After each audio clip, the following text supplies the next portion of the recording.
Second attempt at UFC 106 review. Last one was too long, so I'm gonna try and keep this short.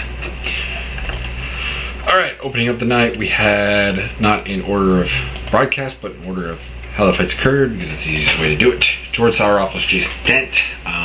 Dent had some decent moments on the feet, but once this fight hit the ground, Saueropoulos just outclassed him. That's kind of all there is to say on the fight. He lost by a submission to an armbar, almost got an arm crusher, which was kind of neat because you don't see that a lot. That's kind of all there is to say on that fight. Moving on, we had Cal Uno versus Fabricio Camoes, ended a draw, apparently due to a point deduction. Don't know for who, but did not see the fight, so can't comment any further. Bryan Foster versus Brock Larson. Once again, what has happened to Brock Larson?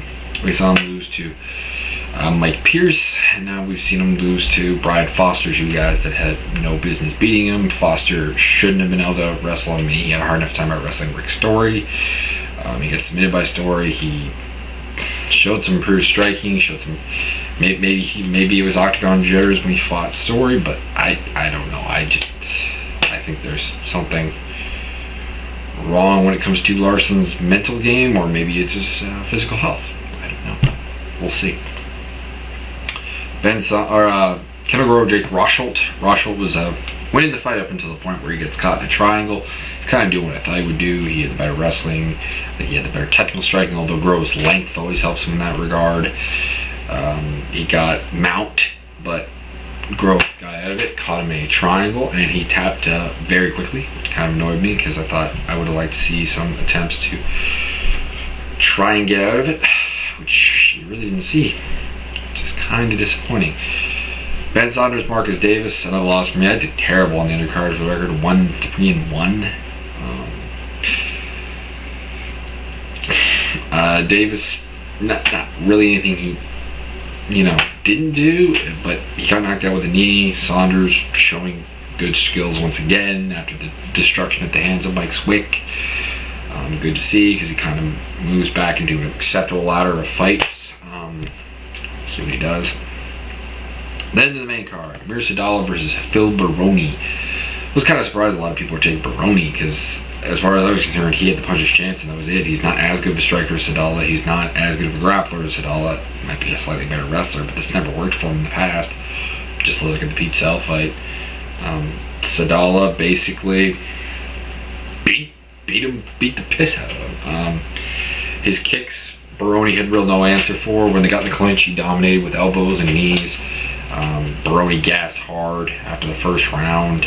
It was kind of disappointing because he was training with AK. I thought at least he would bring it into the second round. But the Baroni trademarks of being a one-trick pony with no gas tank continue, and I hope he gets dropped out of this. As for Amir, let's see him move on to fight. You know what? I kind of almost want to see a rematch between him and Matt Brown. Kind of want to see that fight. Moving on to the next fight of the evening, we had Antonio Rogerio Nogueira versus Luis Arthur Cain. I took Nogueira and people were arguing with me. I didn't really understand that. You just saw his boxing level. I didn't think he would finish Cain because I've never noticed a great deal of power in Nogueira, but he rocked him, sent him down, just domination, really.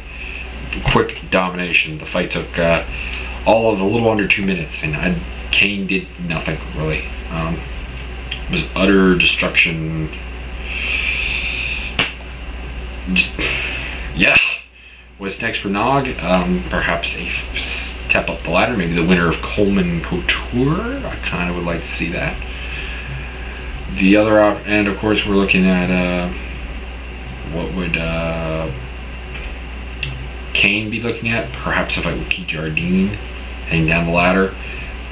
I would actually like to see him fight Thiago Silva if Silva loses to Rashad Evans, because if I think Silva wins, then he's on to bigger things to lose Cain. But if he loses to Rashad Evans, I would like to see him fight Thiago Silva. Next fight was Paulo Thiago versus Jakob Volkman. Volkman looked pretty good in this fight. I think he's a little undersized at 155. He has great defensive grappling skills. His wrestling, however, could not do much against Thiago, which I think is a bad sign at 170. Thiago and him traded dominant positions on the ground. It was was a very exciting grappling fight for people who, you know, don't utterly hate the ground game for no apparent reason. Both had moments of near submission, I would say. Volkman's big one was a Darce choke from his back, which I don't think I've seen in an MMA fight before. So that was very impressive. In the end, though, I mean, Thiago showed better technical boxing in this fight than he has in the past. He showed the power that we knew he had from the Koscheck fight. He controlled the fight more than Volkman, I think, and won a handy decision. Where does Thiago go next? Maybe he fights a striker. I want to see him fight Ben Saunders, kind of. That, I think, would be an interesting fight. The other option would be possibly like Mike Swick. But Saunders seems like a more legitimate step up, seeing as his flash knockout of Koscheck isn't the biggest win. Even though Koscheck's got a good chin, and it showed some good, you know, power, but that was all he showed in that fight. Where does Volkman go? I would love to see him go down to 155 and fight anyone kind of in the mid-tier. That would be my pick for him. Next fight was the Anthony Johnson versus Koscheck fight. This fight was really good, except for the eye poking on both sides, which, you know, don't like to see that. The rant about the full gloves by Joe Rogan. Perhaps we should look into that a little bit. Cover up the fingers. If we can find a way to do that without compromising the ability to grapple, we should do that in MMA. Because the eye pokes, they do add up. They can cause serious damages, like the Kevin Burns versus Anthony Johnson fight showed. Anyways, Koscheck gets him down in the second round, gets his back, and chokes him almost out. Taps just before going out. Up until that point, Koscheck had really impressed me. He stood up well under the pressure from Johnson. He outstruck Johnson at points. He could take Johnson down, not at will, but he could get him down when he really tried, basically. And he outgrappled him handily, which is kind of what I thought would happen. Johnson's gas tank is still very suspect at 170. I think he should go up to 185 just for competitive reasons. He would have more of a gas tank, not having to cut so much weight. He looks bigger than Kung Wei, his coach, and Kung Wei fights at 185, so there you go. He wants to fight 170 if he does want to continue fighting at 170. I have a hard time thinking of who exactly I want to see him fight. You know, a really good striker is something he hasn't tested against, but this fight kind of downplays that, you know, he got outstruck at points in this. Maybe the fight with Ben Saunders, even though I said, you know, Saunders should have a date with Paulo Thiago. But maybe a fight with Mike Swick would work. As for Koscheck, called out Dan Hardy afterwards. He won't get the fight because Hardy's title shot is pretty much set in stone. But definitely something that keeps him in the title picture. Because the worst thing they do is when the guy gets into the title picture and they give him like a cool, like a fight just to stay there, like an easy fight, and then he loses, and then it's like, that's terrible. Maybe you put him up against Paul Daly. Maybe you put him up against... yeah, let's go with Paul Daly, actually. That's a semi-safe fight for Koscheck that keeps him up in the rankings, and people would want to see the fight. There's your magic one right there. Finally, the main event of the evening, Forrest Griffin, Tito Ortiz. I was afraid I might have to do a judge's defense video of all things if Ortiz won, because by the round by round scoring, it is possible to see that Ortiz wins because the first two rounds could go either way. I gave the first round Forrest and the third round to Forrest. I gave the second round to Tito. I wanted to rewatch it. Maybe I'd change my opinion. It's possible.